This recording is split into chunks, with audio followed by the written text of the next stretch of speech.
Hey, welcome back to the Real Estate Excellence Podcast. Today I have another amazing experienced and knowledgeable real estate influencer to share with you. He's a facilitator at this week's RE Bar Camp One Coast here in St. Augustine. He is an executive vice president with Coldwell Banker Elite in Fredericksburg, Virginia, president of the Four Pillars Education that provides training and consulting to the real estate industry. In 2021, he was recognized as Educator of the Year, both by the Real Estate Business Institute and the Fredericksburg Area Association of Realtors. Let's learn more about this dynamic, experienced, and well-spoken real estate influencer, Matthew Rathbun. Matthew, welcome to the show. Hey, thank you so much for having me.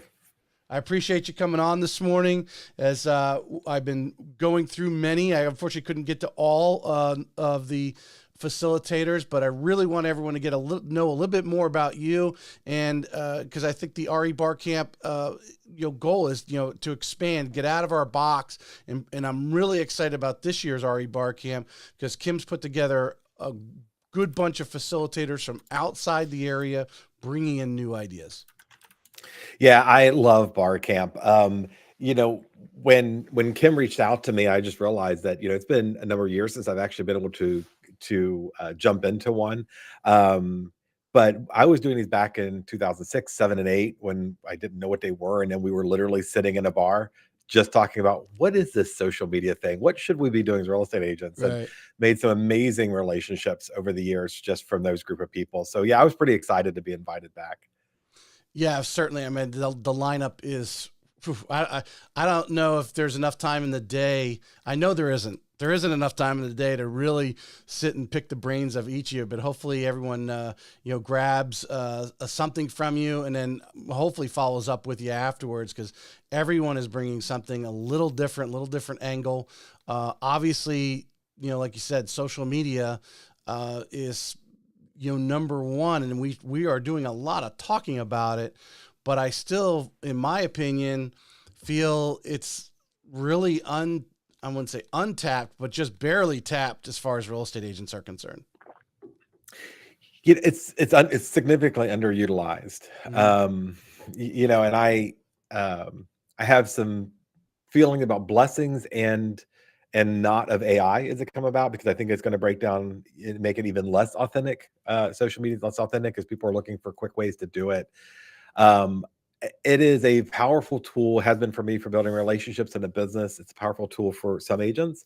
And then there's others who are doing it simply to check the box, right? I need to get content out there, and they're not really engaging and not doing other things. And so our hope is always, as instructors, to say this is the best for your career. This is the best thing you can do, and to build from our own experiences on it. And so when you're looking at things like bar camp, it is about the technology, but the technology as a tool to build the relationships. And I saw that last graphic that came out with a bunch of us as speakers on there. And there's nothing more imposter syndrome inducing than seeing yourself among some of those really, really great people who are going to be there speaking and sharing. So I'm excited about it. Excellent. Well, I like to kick off every show just so everyone get a little bit of background on you. Where are you from, Matt? I am from Fredericksburg, Virginia. I'm currently sitting in Richmond, Virginia, in one of our offices. But yeah, born and raised, stayed in the same county in which I grew up in. Excellent. You go to according to your LinkedIn, Germana Community College. At that time, what are you thinking about as a career?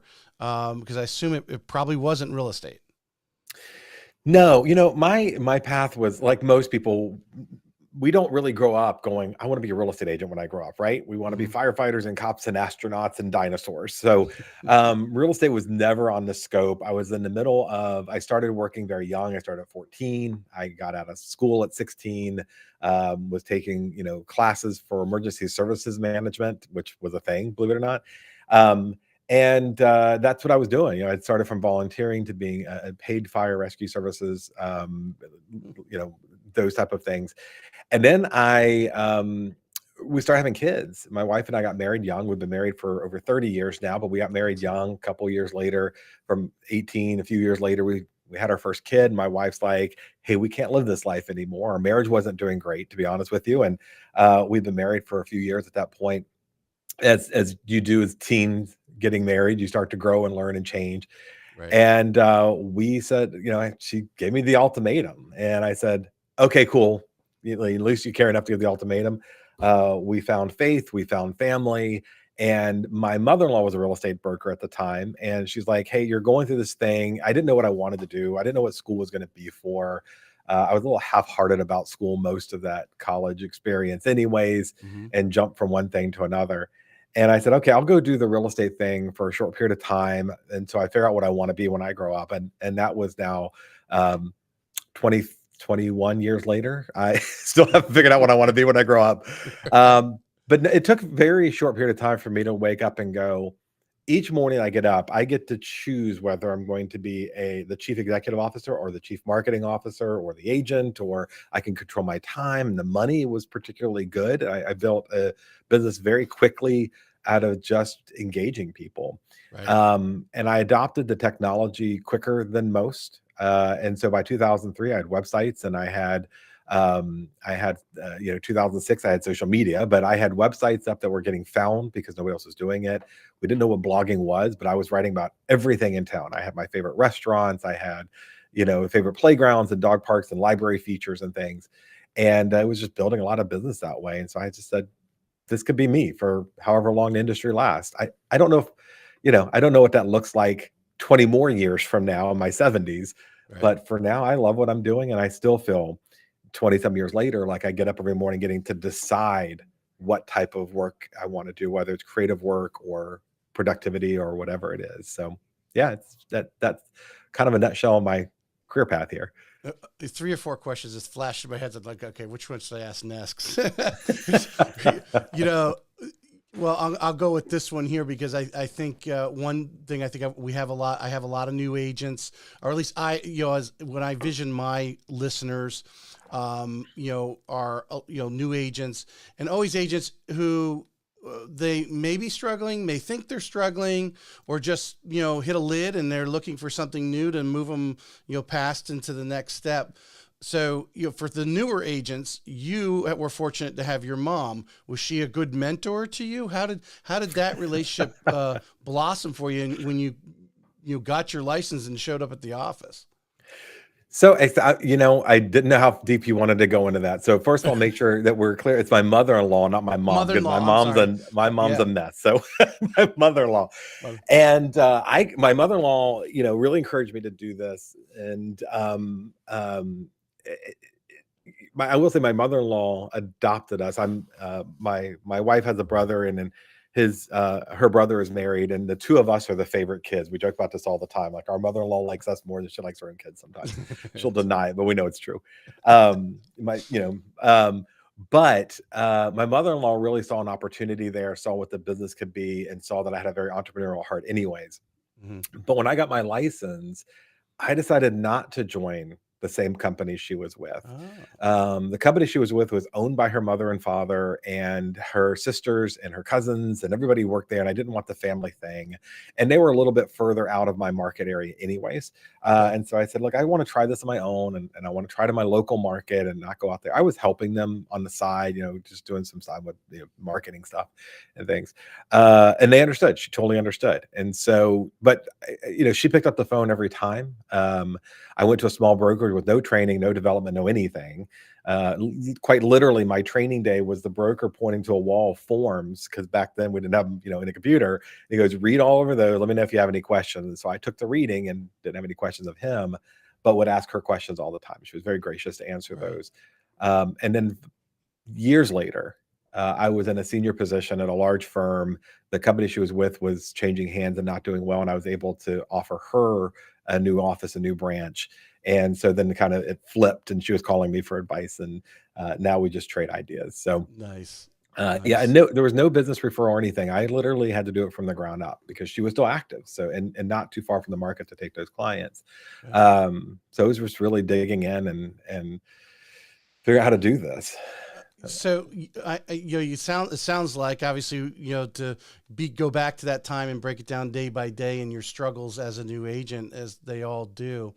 One question that I always ask, because agents do move from broker to broker, and some are fortunate enough to walk in with the right one. They get the right mentorship. The leadership is good. They're, cutting edge, and they get off to a great start. where so many, I feel, as 80% don't renew their license, the first time. They're out of the business within a couple of years. How important it is to dig in, if you are looking to get in this business and you don't have your mother-in-law, on your speed dial, Yeah. to really, go out and interview agents at different brokerages. Obviously, you're going to talk to the brokers. They're going to tell you everything's, you both are telling each other lies about each other, everything. But they actually sit down with an agent and say, hey, what goes on at your brokerage, and find out, are they doing business the way because you might not know how to do business yet, but that connects with you. How important is it to really do some due diligence before you just sign up under anyone? Yeah, so let me say, failure is the best trainer I've ever had, right? Mm-hmm. Doing the wrong thing is what led me to the right path more often than not. And um, I, it's very challenging right now. And we just did another kind of podcast recently where I was being asked a similar question. And I'm pretty consistent with my answers here. Um, you need to go to the broker who's going to invest in you, not just give you the money in lieu of investment. And what I mean by that is, it's very sexy to go to a company that says, we're going to give you 130% of every commission you earn. And, you're going to be truly independent, and to say, okay, what does that mean to me? So I did that. My first company was very small. I went to them because I heard an ad on the radio and it sounded like some of their belief system matched my own. And they were very nice people who had no idea how to run a brokerage and how to train agents. And so I had to go outside. I was traveling all over the coast in my first year taking training because it just wasn't available locally at the time. Um, and I think it's important that when you interview a brokerage and you're looking for somebody to walk alongside you, and everybody will say, I'm an independent, I did this and that. It just isn't true. I've interviewed hundreds and hundreds of agents over the years. I've written lots of curriculum for NAR, for CRS, RBI, CRD, and in the course of that, interview people, ask their thing, learn about them from training. And when I really deep dig down in there, everybody had somebody that was either a mentor or a role model or exemplified behavior you never wanted to see again. And that itself was a training. It doesn't matter what signs on the door. I don't care what broker, what franchise it is, or independent or boutique. It's about the heart of the broker there to be a real leader, to invest in you, to provide training. Right now we are in the cusp of an incredibly transformative part of our industry on multiple fronts. AI is going to be a much bigger impact than anybody thinks or anticipated it was. I mean, I really been pondering that. And of course, with commission changes and compensation and all these rules, your broker can all day long say, we have a training program here. We have all the technology you want here. But if they don't show you how to use the technology to build a business and have work-life balance, it's not going to be great. That broker's got to be more than just some programs they've set up. They need to be walking you through how your financials are in order. How is your family life? Because I'm going to say this with all sincerity. If your personal life isn't aligned, you will never find success in business. You will be frustrated and burned out very, very quickly, and everything will be a heightened amount of stress. And so that broker should be looking out for how to help you with productivity and a good work-life balance, educating you on contracts forms and how to care for a consumer and the consumer first, and having something there. So if I go to talk to you about joining your brokerage, I should be asking for a copy of your mentoring program and your training program over the next 12 months. And if you just go, hey, we just put it together, that's not good enough, especially in your first 4 or 5 years. You need something. It's knowledge work, right? That's what they hired us for. We're knowledge workers. And so somebody needs to be taking care of making sure you're taking, and of that, by the way, just to get to the next question, but of that 80% who get out of the business, it is amazing how many of them are not just new agents. It's experienced agents who are now upside down in their taxes because they didn't pay them. They haven't treated their business like a financial institution or a business institution would. They're spending every dollar that comes in as fast as they can make it, instead of saying, I got to get a portion to taxes and to charity and to investing in my business, and whatever's left I get to spend on running my household. And so there's a lot more to it than just who has the best tech stack and who has the biggest company. It's about who has the time to invest in you and teach you to be your own entrepreneur and your own CEO.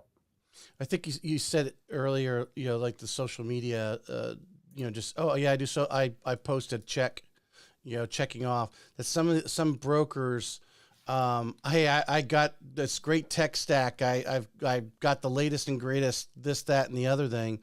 and they check it off. But the reality is, too many, and I see it even on our side on the mortgage side, I think it's sales in general.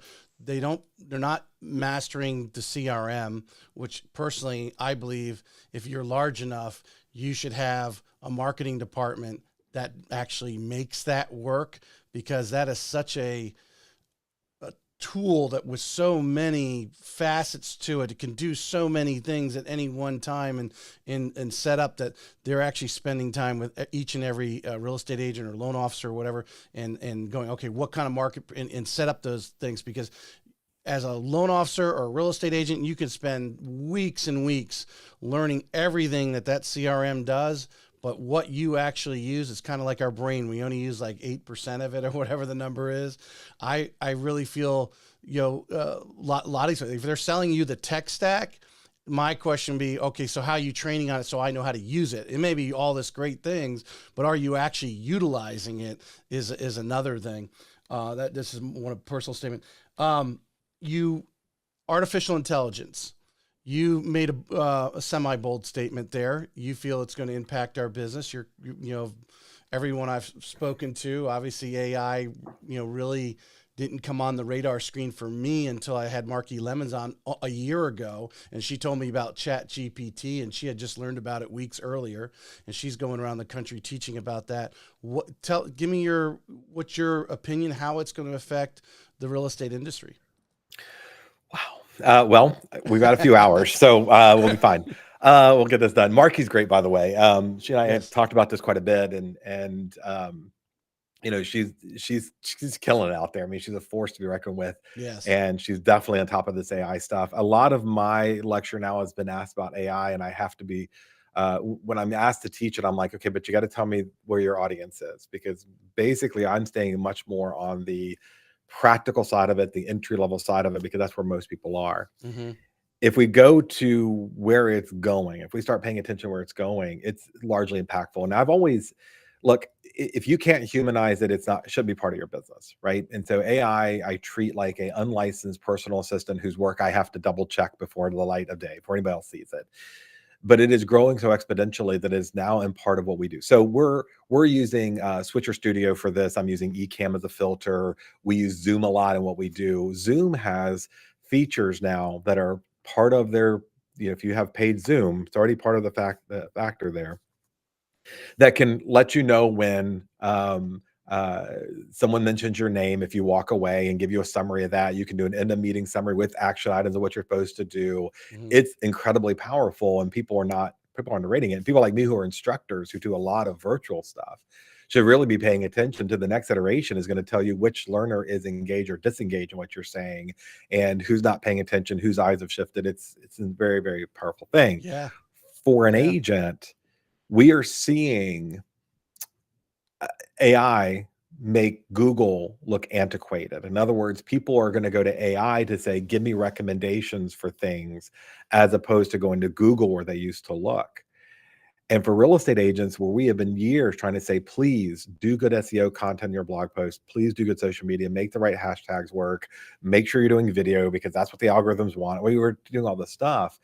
We are just months to a year away from a consumer going, dear Chat GPT, I need you to recommend an agent who is doing business in this region, who has a good track record with equestrian farms, who seems to be knowledgeable in these types of things. And ChatGPT is going to be using an AI model to go search for that content about that person and recommend them, as opposed to the focus we've had over the past 20 years of, or we'll say 15 years especially, of rank well in Google, right? And then everybody out there. And that's just one small facet of what's going on there. When we're looking at graphic design, when we're looking at marketing stuff, it is a equalizing a tool. When you learn how to do the prompts well, you don't have to be good at graphic design. You can go to Canva, use Magic, and create something. You can get listing agreements. Your productivity starts to shift. Your accountability starts to shift to be more augmented when you're properly using the tools. Whether it was social media, whether it was whatever technology came out there, have always been, hey, there's a place for every agent. You may be analog as anything, but you still had a client base.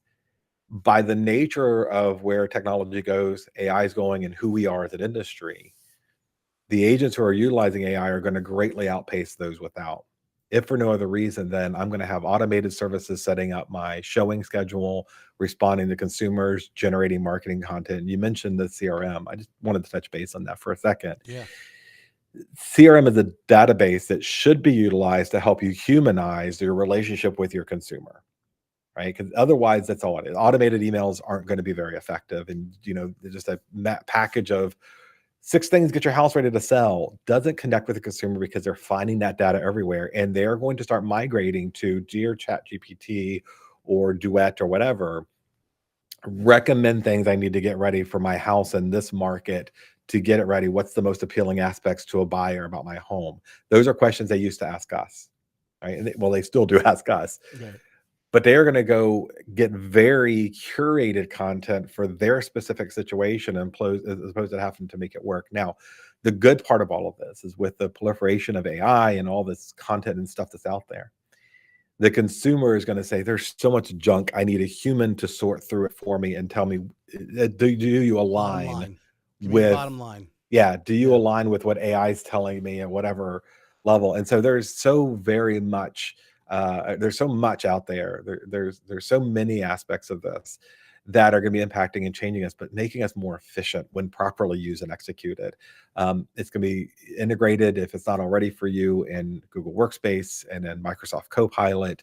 I mean, I'm just looking at things right now that, and I won't mention any tools right now because I haven't vetted all of them yet, but I'm looking at one that the chat bot on my website that quite frankly answers questions quite well. And most of them the same way I would answer them, to all lead to getting an appointment. That means I don't have to hire an assistant, which means I can take that money to go invest in more marketing and content creation and other things like vacations Right. that I couldn't, and these tools we're in months to a year of some of them being able to handle your business for a week well enough to let you have time for a break that we've never had that ability before. And unfortunately, so many brokers now who we should be trusting to lead us and train us as agents have got their head in the sand because this stuff didn't exist when they were practicing agent. They're having a hard time transitioning to it or bringing in the right speakers for it. And everybody's an AI speaker now. And it's really hard to tell who really knows what they're talking about and who doesn't until you get your hands on it. So sorry, that was a very long explanation as to what I was saying, but I truly feel this is this and the changes of MLS policies, Department of Justice action, some of these civil suits, all of this is going to be creating a very different real estate industry in the next 5 years. You're an agent listening to this right now. Maybe they're just, doing some, regular posting or whatever, what little social media they're doing. They're hearing of the AI. They've maybe gone on and done a listing description using it just on the basic levels. They need not to be overwhelmed. In my opinion, I'm going to give my opinion and see if you agree with me. Sure. Because it's so cutting edge. I mean, social media has been around for a decade, but it's constantly adding, changing, getting better. Don't be afraid of the AI, but would you agree? I think to attack it and work on one thing and more or less master it, like maybe your graphic arts, right? Go use Canvas, use an AI, and do that, and then spend a few weeks on, hey, I'm pretty good at this using the AI here, and then move to the next thing because it's you're not behind the 8 ball. It's just you want to start your journey like anyone going to run a marathon. They start with their the first mile first, right? And chip away at this. And if you're constantly moving forward, you're actually probably ahead of the curve. Yeah, 100%. And you got to start somewhere. The ability to sit back and see where things go has passed. It's not a business tactic. It's to sit back and wait till it's easy or whatever. And it's easy. It's easy now. A lot of agents, the immediate response I get to AI is, how do you find time to learn all of this? Well, ChatGPT is like having a conversation. And you mentioned listing description. Prompt engineering isn't a career; it's a skill set, right? And so, learning how to interact with the AI is just like when most people took their real estate licensing class, the words you thought you knew the meaning of are different when you start taking the legal aspects of real estate. And so you're essentially learning a new language, but you had a basis for it, right? And so ChatGPT is easier than social media, to be honest with you, because or AI in general, whatever tool you're using. Because if I go to ChatGPT and go, hey, I've got a listing. Here are the major benefits of this listing that I found, just a bullet point. Could you please create an SEO friendly listing description without violating fair housing, written at 8th grade reading level? And poof, it creates it. And people stop there. But it's a conversation. Mm-hmm. Dear AI, thank you for creating this. Now, can you create a marketing campaign for the next 60 days of how to best market this property? And what you're doing is you are asking the totality of all the knowledge we have about marketing that's ever existed, because it's all been digitized into the system, to give you a marketing campaign, instead of me sitting down going, oh my gosh, what kind of buyers are out there for this? And how do I reach them? And what's the best efficacy of these things? Now, ChatGPT or AI in general is never going to say, go do door knocking, go do open houses, because the statistical probability of conversion is so low is that they would not be recommended by any true marketing entity outside of just real estate agents following their own path. Right. And so that's where where I see breakage with agents is it breaks apart what they thought to be true or what they've done in the business. And now there's a system that's, again, to totality of every marketing expert ever published, saying that's not how you do it. And so I just want to have a conversation with ChatGPT as if it's a marketing specialist. Please write the listing description. Please give me a 60-day marketing campaign. Please draft an email. And this is all in the same channel. It's just a conversation. Great. Thank you for doing that. Now, can you build a social media campaign for posting about this property, complete with emojis and hashtags and things that will get people's attention on these 4 platforms? It's very much common sense. It's just and ChatGPT and Google Bard are incredibly forgiving. You don't have to worry about grammar. They'll figure it out. You don't have to worry about capitalization, spelling, commas. You can just, in most cases, now say it. And I think that's where people get the breakdown is I'm like, they see it's a new tool. They have no idea how to use, and it looks so simple. It's just a line. But it generates stuff on you having a conversation and continue that conversation. It learns and grows with you. So, I mean, that's what I would say is just have a conversation with it, play with it. When you're looking at adoption of tools, one of the biggest barriers is agents going, oh my gosh, where do I have the time for this? And it's because, again, you haven't structured your business as a CEO or productive person was. What's the cost of your time? A lot of agents are, and quite frankly, this is not all agents, but this is a lot of agents. They're getting up at whatever time they have to get up to get the kids off to school or to, catch morning news and make a cup of coffee. 10 o'clock, they sit down at their computer. Things that would never be acceptable if you worked for somebody else, we allow ourselves to do. And so then we do about 4 or 5 hours work. We are totally engrossed in that one home inspection issue that's coming on today, because that's our big fire. No, when reality is there's only so much you can do with that. And then we go do a little other work that's very responsive to what's coming in. And then about 6 o'clock, we make dinner, we have dinner, we put the kids to bed, or we get done with their home school work, we walk the dog or take the trash out. And then 10 o'clock, we sit down and go, now it's time to learn. And your brain is fried from the whole day. Instead of saying, I am going to invest 20 minutes a day learning this skill set, just how to engage with ChatGPT to get the best results, because it'll save me hours of work next month if I spend minutes of work learning how to use it today. And it's got to be a structured business like any other business. You hold yourself accountable as if you were your own boss. That's what being a CEO means. Well, I want to turn it now because I went on your YouTube page, which is just Matthew Rathbun at YouTube, whatever just search Matthew's name, tech insight and growth for real estate. And I broke it down. We've dabbled in actually each of these areas right now. And so I was going to finish with tech because that's always the popular one, but so we're kind of in, what we're talking about is all part of that insight, growth, and then obviously using the technology. And your site's a perfect example of what's out there, what so many others have provided.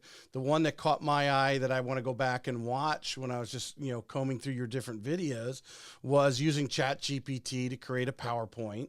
So I, as a loan officer, go in and do a lunch and learn. I can, so, but you have taken some time and done short videos, whether just a couple minutes to whatever, just a short period of time on particular topics. Which I imagine you've gone out and researched. You're like, okay, I'm good about it. I'm going to go and now share this with others because that's you're an educator, you're a trainer, you're giving back to others. And now you're becoming a resource all in the same thing. So you're learning it so you could use it. You're sharing it with others. And now you become a resource for many different people, other agents. It doesn't even have to be a real estate agent. It could be someone, anywhere in the world can get to your YouTube page, but you become a research because you're sharing some of these things that you're working on in utilizing YouTube. And I want to talk about YouTube because I think it's the most underutilized platform. I don't necessarily call it social media, but it does have its own shorts. But YouTube is so underutilized by agents in becoming that resource like you have with your library of short videos. There's nothing that's going to reach consumers, whatever your job is, better than video. We are viewers, we're not readers anymore. And my YouTube channel is it's something I've known for years, and I've built other people's content for them for a long time. And so I started just honestly, there's videos on there from 9 years ago, but I've only started taking it seriously maybe in the past year, because I was doing so much of live training and live teaching, and I realized, and this is not great for being a designation instructor or tech instructor or traveling instructor. But what I realized, most of us want right now learning in bite size. We only want to know what we need to know right now, and we want it right now. We don't want to wait 3 months for the next SRS or ABR class to come up. Now, those things have incredible value to be saturated for 1 or 2 days in a knowledge base of incredibly talented instructors and writers for that content. There's a lot of value there. But when I'm sitting at home going, there's got to be a better way to write listing descriptions because I have writer's block and I've got to get this in MLS tomorrow. And you start going, I've heard about this AI thing. Let me go search it out and do a Google search on it. That's what agents need to know.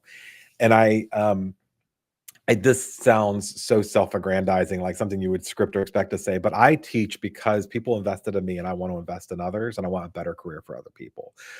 Because if you were asked me, I'm a broker, and when I'm recruiting, everybody gets a fair chance, and there's some amazing agents out there, but the most amazing careers I've seen have come from that person who had no other job option and needed to succeed. And those are my favorite people to recruit. But those folks don't have necessarily knowledgeable brokers or trainers in their area or time to go to class or the money to go to class. And I want to provide information for them as well. And so the YouTube did that. Now, it's not all. Matter of fact, I get emails frequently from people going, I am not a real estate agent, but I wanted to thank you for this video on how to use Trello to organize my life, because people are looking for answers out there. This weekend, I posted a video about my new smart home security system I installed in that house. Yeah. And I immediately got an email from someone going, I was just looking for something that works within the Apple HomeKit system inherently in that system, as opposed to third-party stuff. And I'm reaching them too. As a real estate agent, my blogs about how to get a fishing license in the Commonwealth of Virginia, the best museums in DC, what the library offered kids during COVID, when nobody was going anywhere. Our library had so many free online tools and one-on-one in-person Zoom trainers or educators, whatever, volunteering their time to help kids who are struggling because of the COVID issue that nobody knew about. That's what builds client bases for us. The video is the easiest way to tell that story. Google owns YouTube, so they index it very highly in results. People want, maybe not you, but for me, I look at something and go, if it's longer than 6 minutes, it's like, oh God, I don't know if I can do this. I have to take a break because our attention span is so short. Mm-hmm. But when you look at homes.com is really just flying through the ranks as a lead generation tool and as a consumer facing tool. They are prizing video over things. They will boost. I just talked to them. They're going to boost your profile if you have a video attached. Zillow has said that they get 104 times more engagement on listings that have a walkthrough video through their Premier app that's free. Realtor.com has said there is significant evidence that consumers will look at listings with videos before without. Other outside sources who monitor consumer engagement say consumers are now Googling or going to YouTube first, not Google, YouTube first, to find out about community information and homes for sale in neighborhoods. It's very, very obvious, statistically speaking, and every marketer I've ever talked to is going to tell you video is a requirement and you must have within your industry. Yet the agents you talk to go, I don't like being on video. Well, look, let me just say this to your audience. Take your phone, record yourself, and play it back. That's what you're subjecting to the world to every day, right? They're going to hear your voice. They're going to see your face. None Can't of us change look it. like we did when we were 20. And they want, there's something about even, and this is a little bit of a tangent and I'll wrap this one up, but if you're my seller and we're going over a home inspection addendum, I don't just forward that to you by email or text. Let's meet in person or let's get on Zoom. They need to hear the warmth of my voice, the sincerity. They need to see the confidence in my face. This is the same thing with my marketing content. You can do written word all day long, but without the voice, it's not the same. If you've ever read a good book and then watched a movie, you're always going to default to the book being better because you created an entity and a voice and a structure in your mind that is broken by watching it on TV.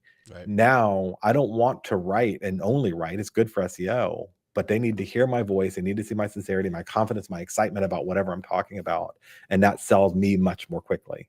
Yeah. Yeah. Talking to agents, your episode 171, I think, so I've well and, near 160 of them were agents. How did you get to 170 people before me? I've had but they're getting better. I could tell you that. Just my journey from podcasting, obviously the first one wasn't videoed, but my ums and ahs and so forth. And I still critique myself because I do, as soon as the episode comes out on Apple, I'm listening to it in the car and I'll listen to it back and forth from work until I listen to the whole thing and critique myself and improve. Sure. There's a journey and you have to start the journey. And I came across a lady over in Orlando. She has got a great Instagram page filled with short reels, about every subject you can think about, selecting a lender to anything having to do with real estate. And what she did is she's set up like she's doing a podcast, but she isn't talking to anyone. I could tell because I've looked for any long form video on. There's nothing that I could see. She just puts a mic in for kind of like I have here. And she looks in there and asks as if someone, you and I are having this conversation. And so I've turned it on the agents and I started doing what I call 30-minute market updates with them, just whether they want to come in or go virtual. And we just talk about them talking about real estate. But to take it to the next level is something I've been envisioning. To just create the short-term video, put a question up in front of you. If you want to put someone over there that no one can see on camera, that asked you the question, so you answer it back as if you're having a conversation, and you've got yourself a short-term reel, and you can do 4 or 5 in probably 20 minutes. And, there's people who edit it and fancy it up for you if you don't want to do it yourself for not that much. And you have 4 or 5 reels of you talking about real estate and giving the tips like you have on your YouTube page very, very easily. And, you can look as good as you want to look. But I think you're right. A lot of people don't like what they hear, don't like what you see, but that's what everyone else hears and sees as well. And we're our worst critic. So you just got to do it, right? Like Nike says. Yeah. And the one thing I think is important to also remember is consumers tend to connect with real and what we call dirty video much better than hyper polished video, right? And if you look at TikTok, for example, these are kids, they have no money. They've got maybe $100 light. And Ali Abal is my favorite YouTuber ever. He's a big productivity guy. He was a doctor who quit being a doctor to go do this. And you were talking about my YouTube channel. Most of that stuff is I just learned it and I'm excited. So I want to teach others. So we're learning together. Yep. And that's what he did. And his videos are horrible in the beginning, but yet he is one of the biggest names in YouTube right now because we learned and we grow. And finally he found somebody who could, edit for him and do some other stuff. And he teaches a whole academy about it.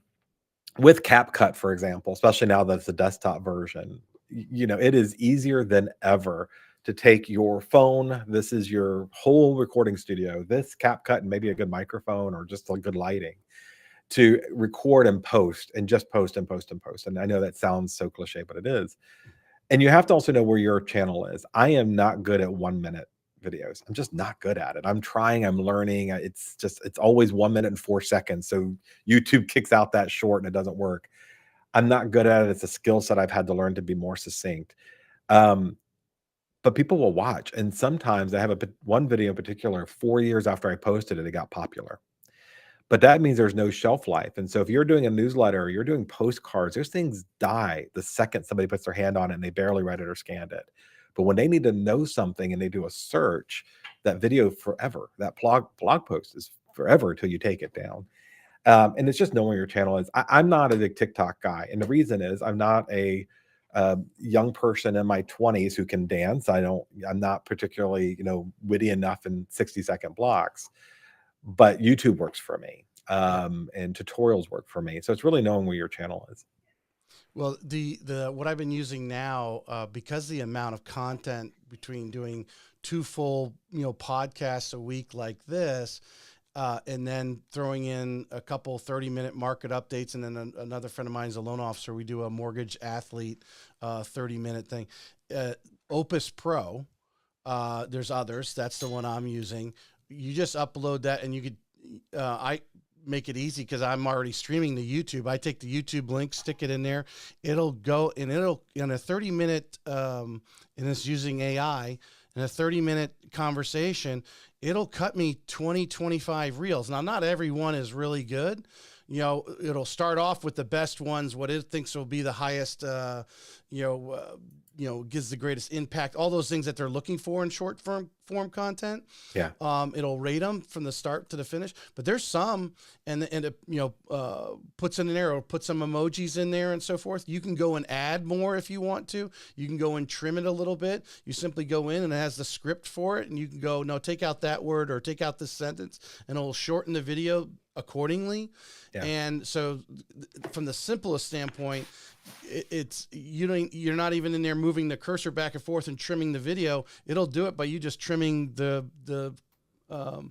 transcript, and boom, you have, I could take a 30-minute video and have 10 reels of an agent saying something profound, and then I'm obviously sharing it and putting it across, whether it's all platforms. I take that same reel, I'm using it on LinkedIn, I'm using everything I do always goes into YouTube, whether it's short and long form, and Instagram, and I do throw a bunch on TikTok just to see where it goes. It only takes a second to upload it and put it in there and move on, because I'm taking that same reel all across all platforms.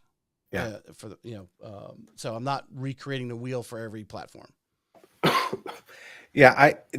There's a number of AI tools that'll do just that for you, where they will go and they'll create down what they think is the most valuable piece of content and then recommend it, and you can do it.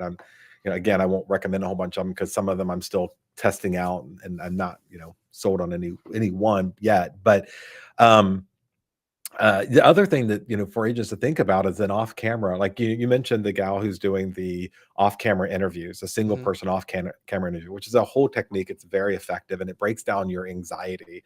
If you think you're just answering questions or you've written them down, like I have a whiteboard on the other side of the camera for some of those things. Yeah. And then you can transition your eye line of sight from where that whiteboard is as if you're being interviewed to the camera. And it's all of a sudden it's the same thing, but it just takes a while to warm up. There's also just not being on camera. And so, for example, I tend to use video of myself on some of my tutorials because I think it brings a little bit of depth to it, but you don't have to. Most people are there for the content. But one of the ones I did recently was how to use Trello to manage home inspection repairs. And I put a link there that I recorded that video and I send it to my sellers like, hey, this is where we are in a home inspection, because I said all that stuff all the time, right? I'm using a tool called Trello to help you and I monitor the repairs together. Here's a 3-minute explanation of how it works, and you're going to get a link with it. And so those videos become tutorials for my clients and my consumers to watch as well. Market updates you can do in NAR, RPR. You can go in there, and I have a video on my website how to do it. You can go get video scripts. You can now go put that into AI. It'll create its own video without you having to be on it, explaining what you feel passionate about, what you want for content, and you don't have to worry about editing. And those tools are very inexpensive and out there. InVideo.io is one of the examples that I think it's very easy just to go copy and text. It creates your video for you, and now you can post it on your website and not worry about editing and lighting and stuttering and stammering. And there's tools to get rid of that too, but that gets a little beyond this. But just keep it simple. Post some stuff. I'm not really, there's a lot of stuff I post. Just something I did three years ago, just short years ago, and I went and looked at the quality of it because I was going to send it to somebody. I was like, oh gosh, I got to redo that one. Yeah, I got to redo this one. But I think if most people were watch that, they go, this is really good, but it's not good to my standard because now I've invested a lot of money and time in learning how to do it better and using the right editing thing. So anyway, I'm sorry that, No, it's there. And the technology, and I had a friend of mine, he's a videographer, and I had him on several shows ago, probably a month or so. It's getting to the point where he's actually offering a service where he'll videotape you. It says it takes you want to have a conversation for an hour, and the AI will pick up on your mannerisms, how you speak, and so forth. And then he can from there simply take a script, upload it, and have you speaking. That's right. Through AI, and it's not really you. And he actually showed me an example, and he of what he did. He posted it on Facebook, kind of telling people about it. And only his mother was really the first person that, is that really you? That's how good it was. And obviously we know it's getting better every moment. It's crazy. Insight growth in tech, because I think this is, like I said, something on your YouTube, which I think is important. We talked about a lot of it.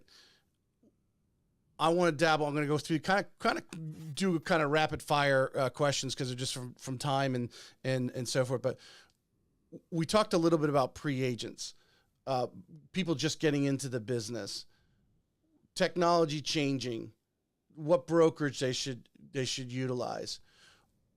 Where should someone be reaching out to, if they're thinking about getting in this business?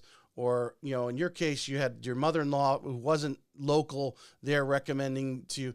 Who should be, what would be the first step you would recommend for them to start talking to some people about real estate and what it's really like? Yeah. This goes both ways. You see a lot of people pontificating on social media about their real estate careers, and most of it's fairly cynical. And honestly, I don't think it's a very good reflection of the industry, what a lot of agents do put on social. I think that should stop, but I will never win that battle, I don't think. But I think you need to find someone who resonates with you. So if you're thinking about getting in the business and you go and look up real estate agency area and you see a video of an agent who you feel like is somebody like you, call them up and go, can I take you to lunch and ask what this career is really like? Don't ask a broker because you don't know what your answer you're going to get. And I will say this as a broker, I have about 250 agents in our company right now. And when you ask me, what is it like to be an agent? I will think about the last one I met with in a mentoring meeting. It may not be the totality of everybody, but they're killing it and they're very organized and they're doing great and they love this career and they love people. And I go, man, that's who you should aspire to be. But you need to ask an agent who resonates with you first, about it. And then there are, you need a broker who's willing to do the mercy kill. You need to talk to somebody who's going to be honest with you and go, maybe this isn't for you, because it's not for everybody. Right. 1.5 million realtors, 49% of them did no transactions last year. I mean, that's a lot. That's pretty substantial. Right. And then you need to talk to somebody when you do. You need to interview multiple brokers, not the one you just feel more comfortable with, not the one that just gives you the most amount of money, but the one who you can see vision and planning for and say, look, what would you tell me as a new agent and how would you get me started? And don't just tell me you have training and resources and brush me off. What's the plan? And I think that's a big one, is asking for a plan and interviewing multiple companies. And then once you like the broker, ask for 3 names in the company they can talk to that the broker isn't related to, that have been there for less than 3 years. I don't want me to cut you off because it's going to spin into my next question in that same, and I put this under your insight, that it might not be what you mean, but my insight, what I think of insight. What about current agents who you feel like they're stalling right now? They're maybe hit a lid with the broker where they're at. Yeah. A broker can't take you to the next level if they're not there. If the broker's not using video, if the broker's not using AI, it doesn't matter how good how well they speak about how good they speak.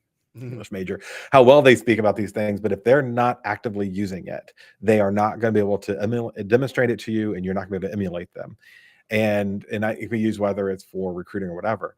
But if you feel like you're stalling, you need a coach or a mentor. We all do. Everybody in every stage of life, no matter how smart or competent you are, you need someone to hold you accountable and someone to be a mentor.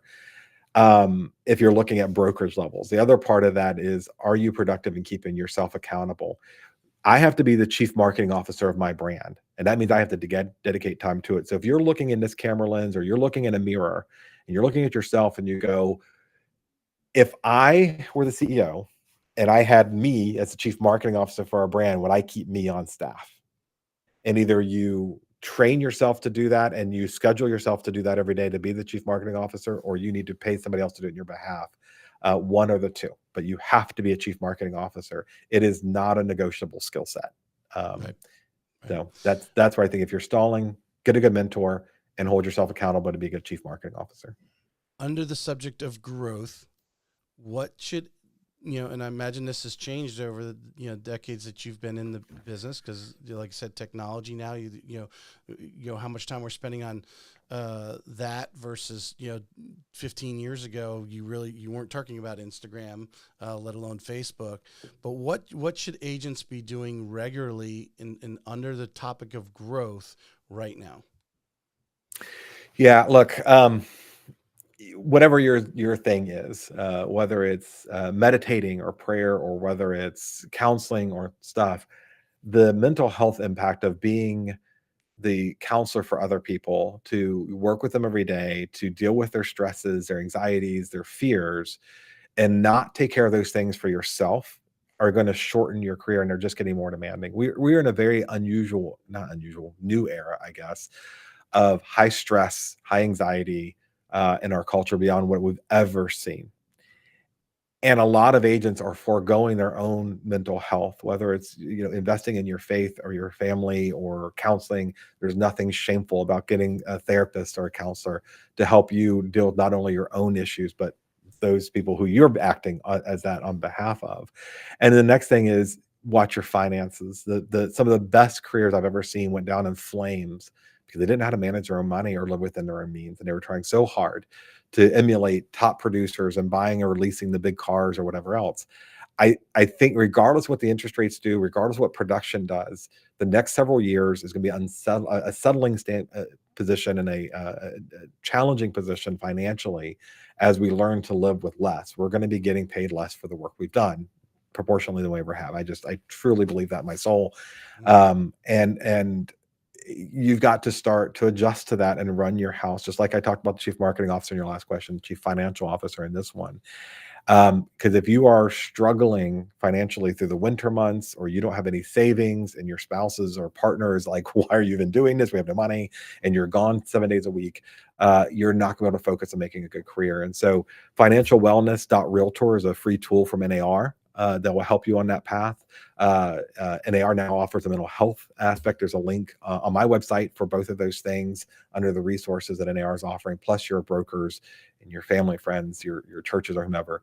Take care of your own mental health, focus on your family, focus on your finances. And remember, this career, those client relationships are the time you're working with them, your own mental health and your family's relationship with you is forever. And don't forgo those. All awesome points there. Which leads me, you're going into counseling. I had coaching, and I obviously had Jake Dixon with the locker room on the start to see. He's going to be there on Friday at the RE Bar Camp. But obviously, there's many coaches out there.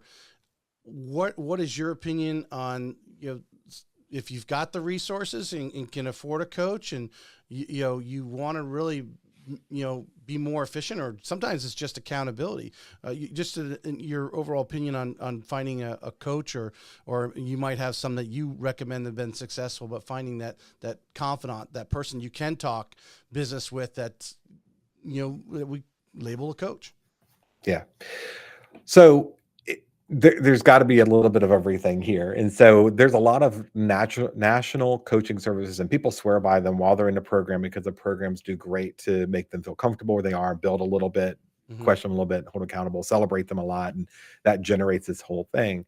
I've never understood why agents would align themselves with a broker where the broker themselves was not a coach or mentor and competent in doing that. But it is the nature of the business we're in that not every broker is, unfortunately. Um, I think coaching and mentoring is for all aspects and for the rest of your life. I have people that sometimes didn't know they were my coach because I was calling and questioning things or hanging out with them. We are truly the sum total of the 5 people that we surround ourselves with. And so you need to be intentional about finding those 5 people to hold you accountable who are performing as you would and who are living a life you would. And then you need someone who's a little bit separated from that, who can speak truths into your life without worrying about you firing them if possible, or who really want the best for you. And so these national coaches, some of them haven't produced for a long time. Some of them have never been in your marketplace. And so they tell you to go do things that may not be appropriate for where you are working in. And so there's got to be a marriage. Even if you're doing national coaching, you still need to have local mentors to tell you whether the ideas you're generating from your accountability coach, who could be somebody you're paying for, will align with the reality of your marketing place. And you don't want some curmudgeon, burnout who's, I've been doing this for 30 years. You Right. want somebody who's truly plugged in. And that generally is going to be somebody in, your company or your broker or somebody else in the area who could do that. So there's a little bit of everything. It can't just be one thing. And I'm just very, very saddened, if you will, that we don't have more people mentoring and coaching in our industry at a local level. I really wish there were more brokers invested in their own skill set in doing that, but there's not. So That brings up just it was something I was thinking about this weekend. Something. Uh, Sometimes the local people, especially if you're, I would say, popular or just well known, know you locally, almost like your family. Like they know some of your pains, right? They know what things that you've gone through and struggled to get through. But if you go to a different market and want to share your experience, you just want to take it all in. So I think I think that might be a challenge. But I'm going to go back. I obviously have never worked for Kim Knapp before, but I've never heard anybody say anything negative about her, and she's been continued to be a leader. And I think one reason why she is successful at the level that she is because how involved she is, such as like organizing the RE Bar Camp. Obviously, all of you coming know her. She knows you guys in some level. You've met at a NAR conference or whatever, and she's connected and she's staying in front of as much as you can stay in front of this business. if you ever hear anybody say anything bad about Kim Knapp, just send me a name and number. We'll take care of it. Look, there are people are not normally accepted in our own market, right? I mean, I have good people who come to my classes all the time in my local association. I'm on the board of directors of my local association. I have friends and brokers who call about things like that. But if you're looking acceptance to be the expert in your own company or broker where you grew up, where they knew you, you're probably not going to get it. We say 50 miles makes you an expert, and even Jesus wasn't accepted in his own hometown. So I'm not going to do better than Jesus, right? There's people that, again, we have these people who, like I said earlier, that I have that were mentoring me who didn't know it because I watched everything they did. I have a brand new kitten in the house. She follows the old cat around everywhere. And we've watched just in the past 3 weeks, her start to emulate specifically the actions of that cat. I think we as humans are designed to do that, which is why it's careful to who to surround yourself with. But don't ignore the talent in your own marketplace or even your own brokerage. And as a broker, I'll teach all the things to my own agents that I teach outside, and outside I get all these emails and accolades and good reviews. And for my own agents, they'll come back a month later and going, we just heard the speaker and they were killer. And it's somebody like that's using my material that I wrote for them, or somebody saying the exact same thing I did. And I don't get offended by that anymore because at least it's getting through to them, whether it's local or not. But don't dismiss wisdom in any form. It can be from your parents. It can be from, again, a friend who's well-meaning or something. And sometimes we learn to ignore it because they're not, it's not good for us. And sometimes we embrace it. But we've got to pay attention to what people around us are saying and doing. And I think that really helps. It's not just one person or thing. I'm gonna finish with this last question, and I'm just gonna share with what you want to bring, the message you want to get across on Friday. Um, how important is it for agents to, you know, sometimes get up to that 30,000 foot level and see everything that's going on nationally? You know, attend a NAR, not necessarily every year, but occasionally attend a NAR conference, or, you know, this week, you know, Florida Realtors has got, though I always want to, I would get corrected when I say Realtors, it's Realtors. So, you know, they're having their conference, but to get out and expand your horizon of the business occasionally, to see what's going on, because sometimes we can put our head down and be so engulfed in our own transactions, let alone the transaction or things that are going on in the local area. But occasionally you got to step out and take a higher level look and go to some of these bigger conferences in exchange of what's going on nationally in real estate.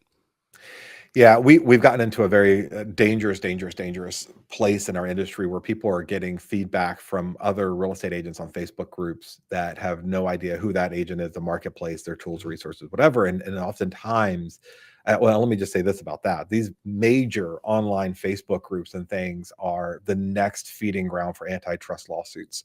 And some of the comments and things that are there, and some just untrue statements that are repeatedly stated in there as truths about how to do marketing and who to work with and who to trust and what company to use or not use.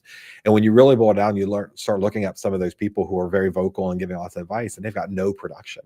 Like, who are you to give advice about, well, you know, especially online lead generation, my favorite, where somebody has very strong opinions about not using company X, Y, or Z. And then you go look up their production on any number of places, and they've got $1 million and an average sales price of 500,000 in a marketplace. Well, that's why they have time to give advice on Facebook.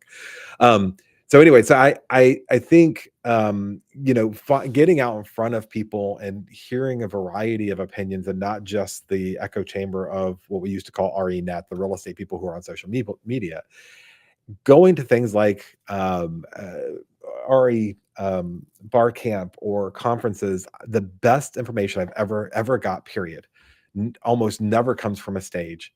It always comes from having a drink at the bar with somebody who's actually doing it. It's where I get my ideas. It's where I be able to expand things. I get to say, well, what is my version of that? What is that? This person's successful, even though they're not maybe a good public speaker. Mm-hmm. And I say that understanding I'm the person often talking from the stage. And so that stuff that I'm sharing from the stage is because I learned it from someone who I think everybody should emulate, or someone who's successful, or I talk to over a drink or through that thing. And then knowing about how your business works is important. You know, the sad reality is it's only been because of the drama lately within AR that most people even know who those volunteer leaders are. And so they don't know who their local board is. They don't know the talent on there. They don't know what resources are there. And your local association is going to have meetings, and they're going to have opportunities to learn and get together. And that may be some of the best ideas and relationships you're going to build by doing it to some extent. And I just want to be real clear. Volunteering with your association is not a full-time activity. It doesn't, you're not going to build a good business. But spending a little bit time each month with other real estate agents, let you know you're not crazy. Everybody's going through the same thing. Mm-hmm. You're not alone. Everybody's going through the same thing. And you get to know them. So if you and I are going to do a transaction and I know who you are and I like you, it makes it easier to overcome than if we've never met and you've got demanding clients and I go, well, I wonder if that's the agent or if it's them. If I know you personally, it's going to be an easier relationship, and we are more bound to build trust more quickly and work better together. Yeah, I mean, that's something we do definitely, especially during 21 when you still have multiple offers now, but not the 20 and 30. Where I had one agent, so she had 69 offers on this one home, literally within a day.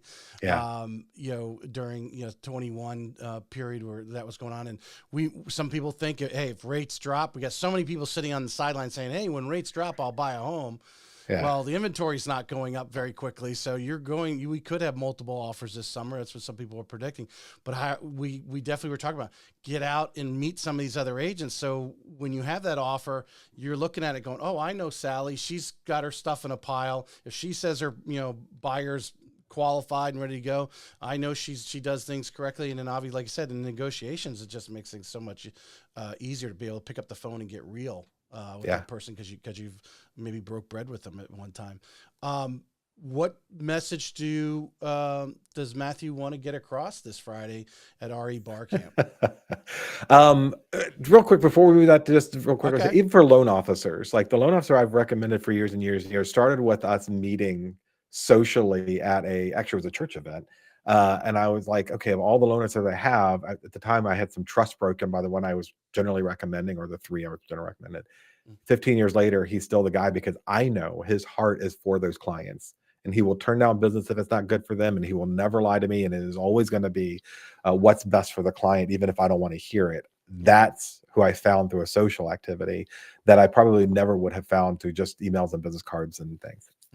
What message do I want to get away across Friday? First of all, this can be fun. We don't focus on how much fun we could have in this industry. And that technology should be an asset to you, not a burden, and it should not be a crutch. It's just an extra thing to help you get done. And if we humanize this process, it makes it all worth it. The learning the skill sets, whether it's AI or social media marketing or Canva or whatever it is. If I start with my humanity and my creativity, and then add the tool, I get much further along in my career than anywhere else. So have fun, be human, and be creative. Have fun, be human, be creative. That might be the title of this one here. Let me write that down. Have fun, be creative. What was the last one? Be fun, be human, be creative. Be human. Yeah. Yeah. Have fun, be creative, be human. Got it. Matthew, I look forward to meeting you on Friday. Yeah, me too. I'll see you there. Definitely. I appreciate your time today, and hopefully everyone listening in learned a little bit about you. And it's just Matthew Rathbun everywhere, right? On whether it's your website, your social media, just that's there. Just look up Matthew, and you will dig into his stuff. Like I said, I love his YouTube page. If every agent had a YouTube page like that, it would. I think they're. And I wouldn't even take it from real estate agents. I want to duplicate your. Obviously, my YouTube page is taken up with the podcast, but I need to do my loan officer page on with those informative less than 5-minute videos of every bit of the process. Even, hey, how do you select a real estate agent? Because obviously all you guys have, how do you select a loan officer, right? So how do you select a real estate agent, and have those little bits and become a resource in there. So I think that's a great example. So everyone should go to your YouTube page and check that out and subscribe.